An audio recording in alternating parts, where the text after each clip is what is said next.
الحمد لله رب العالمين، والصلاة والسلام على نبينا محمد وعلى آله وصحبه وسلم تسليما كثيرا إلى يوم الدين. أسأل الله العلي العظيم أن يريني وإياكم الحق حقا ويرزقنا اتباعه، ويرينا الباطل باطلا ويرزقنا اجتنابه، إنه على ذلك قدير. أيها الإخوة والأخوات، من أجل النعم التي أنعم الله عز وجل بها على عباده نعمة الإسلام. لذلك قال الله عز وجل في يوم عرفة ويوم الجمعة وأشهر الحج، أنزل الله عز وجل قوله: اليوم أكملت لكم دينكم وأتممت عليكم نعمتي ورضيت لكم الإسلام دينا. وهو من أجل النعم، لأن دين الإسلام هو نور، كما قال الله عز وجل: وكذلك أوحينا إليك نورا روحا من أمرنا.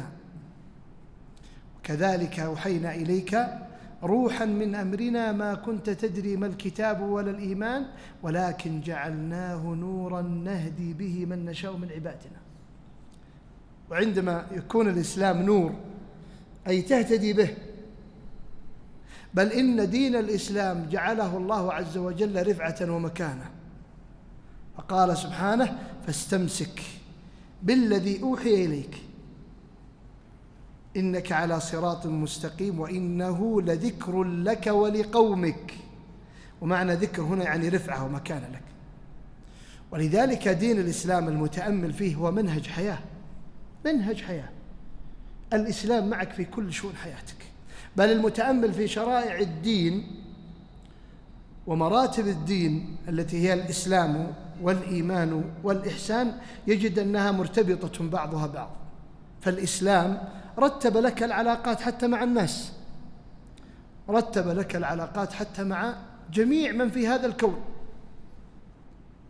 ولذلك هذا الكون كله لم يخلقه الله عبث. قال سبحانه: وما خلقنا السماء والأرض وما بينهما لاعبين ما خلقناهما إلا بالحق ولكن أكثر الناس لا يعلمون. ولذلك من أراد الطمأنينة، من أراد الهداية، من أراد أن يكون له نور في هذه الحياة فليستمسك بهذا الدين الإسلامي. والمتأمل في أركان الإسلام الخمسة نجد أنها تربطك بالمجتمع حولك كامل. فأول ركن وهو شهادة أن لا إله إلا الله وأن محمد رسول الله، مع أول ركن من أركان الإيمان وهو أن تؤمن بالله، مع ركن الإحسان أن تعبد الله كأنك تراه فإن لم تكن تراه فإنه يراك. ماذا يربي فيك؟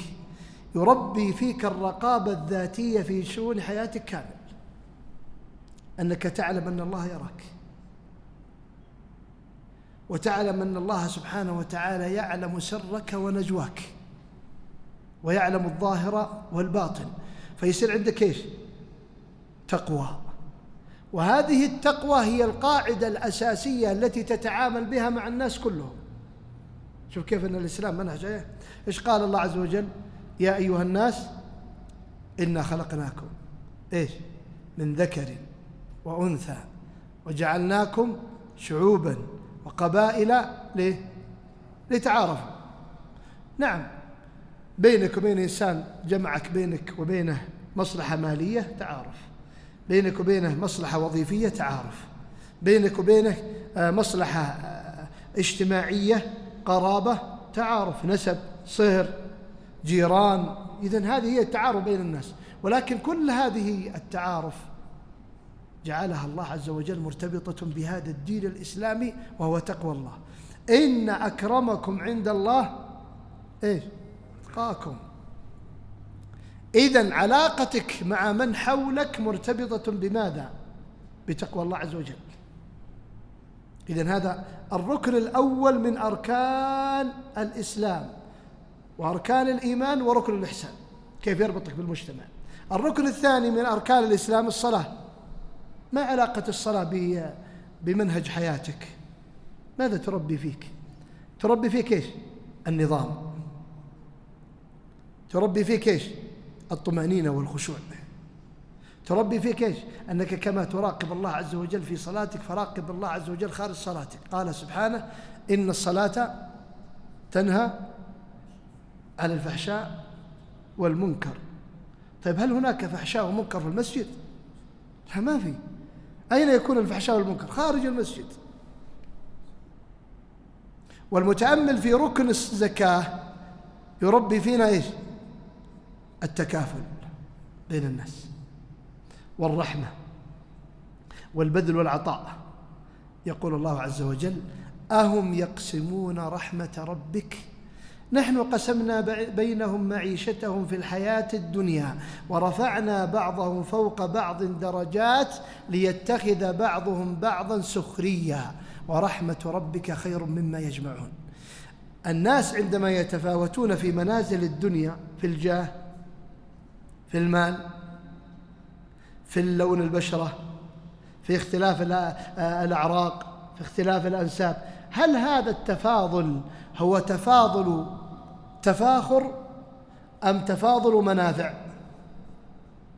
تفاضل منافع، ما هو تفاخر، ما هو يعني أنك أنت جاهك صاحب جاه ولا صاحب مال أنك أفضل من فلان، لا لا، إنما لأجل النفع، لأجل أن ينتفع بعضكم من بعض.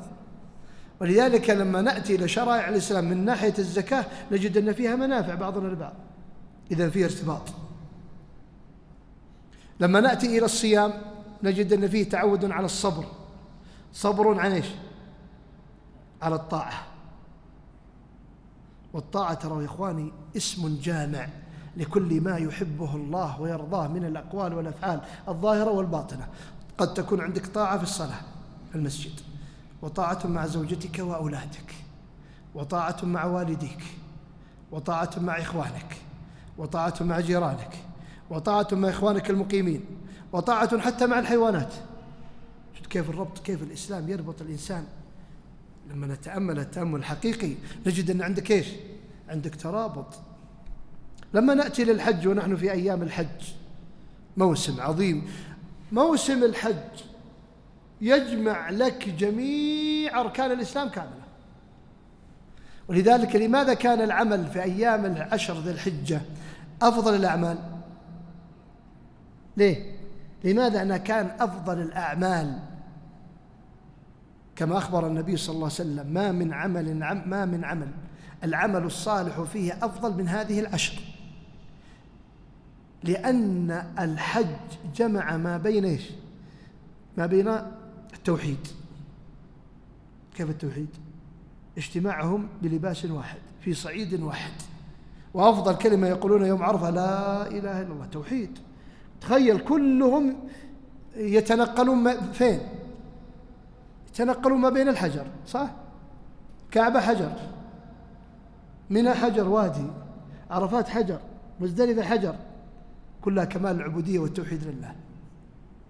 وجمعت ما بين الصلوات، وما جمعت ما بين منافع الزكوات والإنفاق والرحمة والتكافل. شوفوا تشوفون البذل والعطاء والنفقات والصدقات. وجمعت ما بين إيش؟ ما بين المساواة بين الناس، الفقير والملك والوزير والضعيف باختلاف أشكالهم، ما في عنصرية، ما في قبلية، ما في شيء.